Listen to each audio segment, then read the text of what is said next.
E aí, para abrir a pauta principal, que é a educação financeira, eu não pensei em coisa melhor do que a gente falar dos erros comuns dos investidores da Bolsa. Quais são os primeiros erros, assim, talvez os erros de todo mundo que começa? Eu lembro dos meus lá, quando eu comprei minha primeira ação.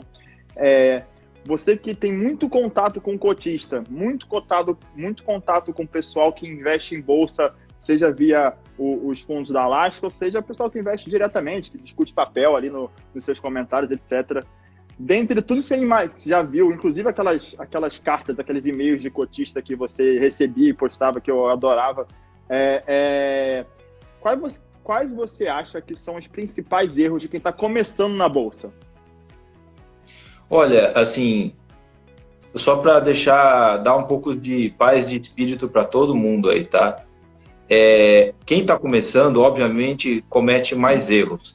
Mas gente que tem 20 anos de mercado também erra. O que acontece é que ao longo da sua vida você vai diminuindo a frequência dos erros. Mas é difícil zerar, muito difícil. Mas assim, obviamente, algumas coisas você começa a endereçar com o tempo. Na minha opinião, a fonte primária de todos os erros é desconhecimento do que a pessoa está fazendo. Tem um problema de investir hoje em dia que é o seguinte, é muito fácil, né? Isso é um problema. Investir hoje em dia é muito fácil.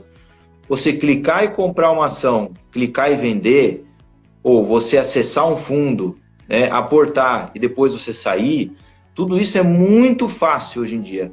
E essa facilidade, esse processo que é desburocrático, o que era para ser uma vantagem, muitas vezes é uma desvantagem, porque isso deixa a pessoa com a tendência de querer se mexer o tempo todo. E às vezes ela escuta sobre uma empresa, ou leu em algum lugar sobre uma ação, entre ela terminar de ler a frase e clicar e comprar aquela ação, é muito moleza, muito rápido. E aí os problemas começam. Porque quando você compra uma ação, a gente esquece que o mercado, né, de ações, ele é como se fosse uma peixaria mesmo, é um mercado, uma feira, onde ao invés de estar vendendo ali abobrinha, chuchu e alface, é pedaço da Vale, Bradesco, Magazine, Cogna, né? São empresas que estão sendo negociadas por todo mundo. Não é porque está subindo que a empresa é boa, não é porque está caindo que a empresa é ruim, né? Tem um monte de coisa que provoca influências no preço da ação. No curto prazo, qualquer coisa. O Trump falou mal do chinês, segunda onda de Covid faz cair, reforma da Previdência passou, sobe, né? O Datafolha veio ruim, cai.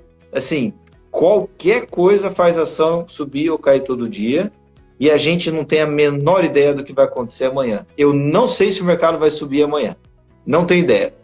Não sei se a conga cai ou sobe amanhã. Não sei. Não dá para saber. Só que essa agonia, ela atrapalha muitas pessoas. Só que em prazos muito longos assim, o jogo começa a partir de 5 anos, é muito longo mesmo. A ação, ela tende a refletir com o tempo o que acontece com o negócio. Então tem uma palestra muito famosa do Peter Lynch, começo dos anos 90 ou final dos anos 80, tem que dar uma checada, mas dá para achar na internet.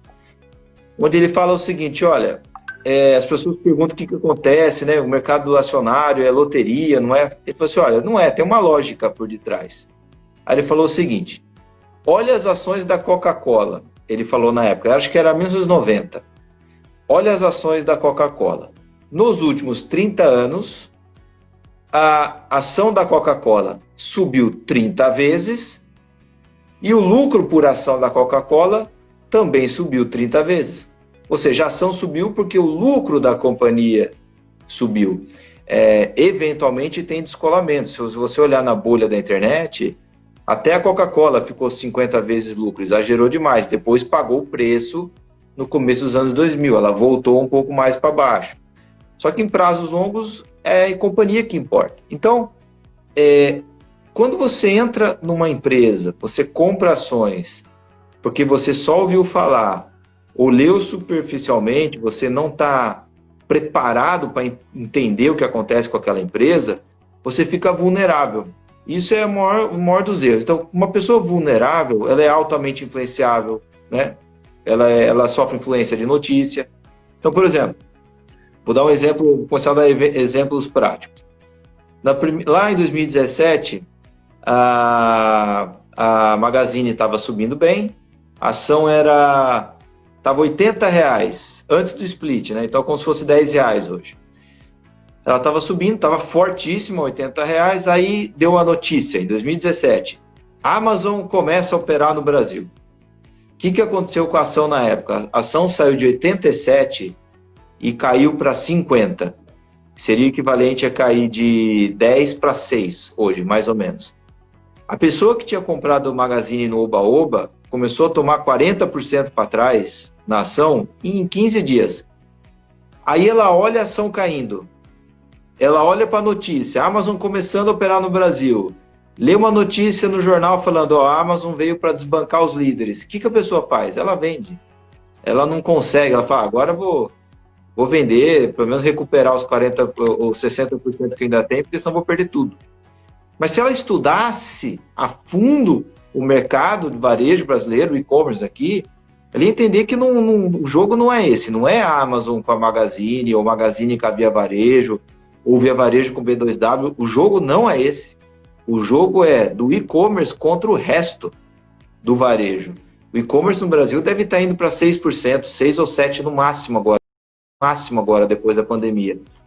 Quem está com problema e tem que perder o sono é os 97%, os 93% que não está no e-commerce. Verdade. E se você olhar a história do Brasil, os líderes nacionais raramente ou quase nunca sofrem influência de um entrante internacional. Não importa se é o Walmart, JP Morgan, o Hertz, Avis ou Amazon. Então, assim, a mãe de todos os problemas é a fragilidade do investidor quando ele investe numa empresa. E aí eu posso dar nome para os problemas que surgem.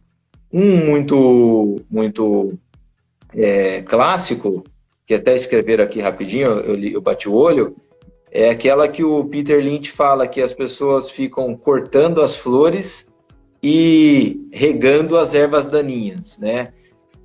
O cara comprou 2 ações. Vamos supor que uma ele pagou R$5, outra ele pagou 10, 2 empresas diferentes. Aquele pagou 5, hora que vai para 7 ele já vende. Né? 40% de lucro, lucro bom é lucro no bolso. Então ele põe no bolso. Aquele pagou 10, né? Vai para 9, né? Depois vai para 8. Aí ele compra um pouquinho mais. Não, vou fazer o médio. Né? Aí ele vai cair para 6, né? Cai para 5, cai para 4. Aí ele fala assim, agora vai ficar para o longo prazo. O cara nunca mais vende. Aquela que ele vendeu por 7 vai para 70. E aquele que comprou por 10 está no 3 e ele não larga o osso. Porque ele se apegou ao preço. Ele não olhou o que está acontecendo com aquela empresa. A empresa está criando valor. Se a empresa não para de criar valor, ela vai embora. E se a empresa está fazendo bobagem, vai cair. Então, esse é um exemplo clássico. Uma outra coisa que acaba levando as pessoas... É o Kahneman, né? Isso aí foi tese maravilhosa no Nobel de Economia, que faz todo sentido no nosso universo de bolsa. E realmente o pessoal casa com o papel que cai e se desfaz do papel que está ganhando dinheiro para botar o lucro no bolso. E aí a gente vê aí gente que está casado com Oi, enfim, não vamos entrar em papéis agora, porque senão essa live vai demorar umas 4 horas, mas faz todo sentido. E foi o que inclusive, um dos comentários foi sobre isso. Não, casei com papel, girei muito minha carteira, girei errado minha carteira. Realmente ali é onde o investidor pessoa física começa a errar.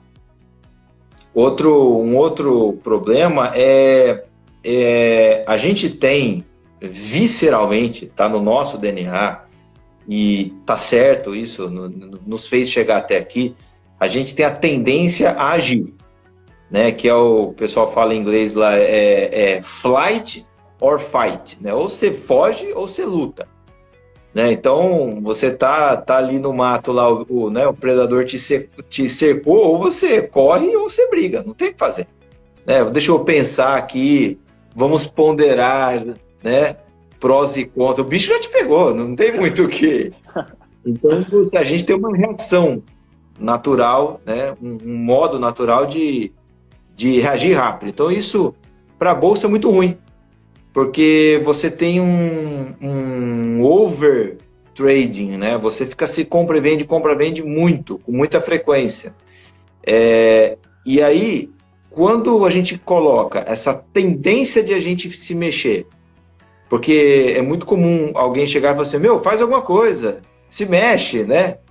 E essa pressão é natural. Quando a gente junta isso com uma outra tendência, que é o tal do overconfidence, a pessoa ela confia demais em si mesma, né? Ela acha que ela acerta muito, né? Quando você faz pesquisa para as pessoas, assim, você coloca numa sala 100 pessoas, você pergunta assim para elas, você acha que você é mais bonito que a média ou mais feio que a média?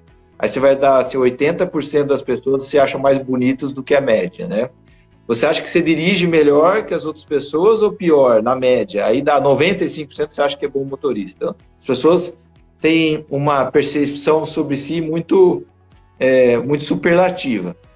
Então, quando você junta esse negócio de querer se mexer o tempo todo e com uma autoconfiança anormal, faz com que a pessoa tente adivinhar o que vai acontecer com o mercado no curto prazo. Amanhã vai subir, vou comprar hoje, amanhã vai cair. Vai aprovar a reforma tributária, né, na semana que vem, na segunda quinzena de novembro, então vou comprar agora, vou zerar depois. Então a pessoa fica fazendo essas projeções de curto prazo, achando que ela tem capacidade de acertar. E o que acontece, assim, ela está disputando com todo o resto do mercado o que vai acontecer na semana que vem. Está todo mundo com uma quantidade infindável de informação, de computação, brigando pelo mesmo movimento que você está tentando acertar. Então, no geral, a soma de todo mundo dá ao mercado, só que você tem custo no meio do caminho. Então, esse negócio de querer se mexer muito e achar que você vai acertar o movimento de curto prazo, faz com que a pessoa fique gastando muito dinheiro com corretagem, emolumento, custo. Você acerta um pouquinho, paga a DARF.